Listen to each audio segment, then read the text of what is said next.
As a Christian, whenever we wake up in the morning, we just want to listen to some slow songs or play some worship music, and then we call it our worship time with the Lord. But in Genesis 22, we get to learn that worship actually goes beyond our playlist, it goes beyond our slow music, it goes beyond all of that. Worship in verse 5 of this chapter makes us see that it is a life of total surrender to God, it is a life of obedience to God, it is a life of sacrifice to God. So whenever you have a worship session in your house or in your car, do you think you are really worshiping? Are you living a life of total surrender to God? If you are living a life of total surrender to God, then thumbs up to you. You clack it. In this same chapter, we see the life of Isaac being a prophecy, revealing a prophecy of Christ yet to come, because Isaac is being referred to as the only son of Abraham.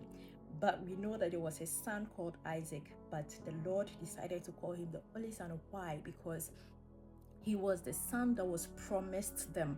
He was the one the Lord said he would give them, but he decided to help the Lord. That one doesn't concern God. But God said he is the only son I acknowledge, And so he is referred to as the only son. Christ is also referred to as the only begotten son. And he is also the promised child that was mentioned in scriptures that will fulfill the promise that the Lord had given us to save mankind. We also see a mirror effect of the willingness. They were all both willing to be sacrificed. Isaac was willing. He could have just run away, because at the time he was a man. He could have just pushed his father away and then run away, but he was willing to be sacrificed. We also see Christ being willing to be a sacrifice to mankind. He was willing to save mankind. He was willing to take up the burden. And I also see that lamb that was provided on Mount Moriah was also a reflection of Christ, because we understand that Christ is the lamb that was slain.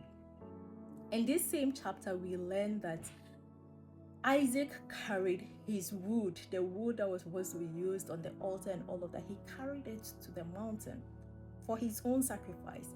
Christ carried his cross, that is the same, another form of wood, to the mountain to be sacrificed. But that is so interesting. And the mountains they were sacrificed on, guess what? These mountains are in the same range, in the same area. And so we have Mount Calvary here and we have Mount Moriah here. Both mountains are the mountains that the Lord certainly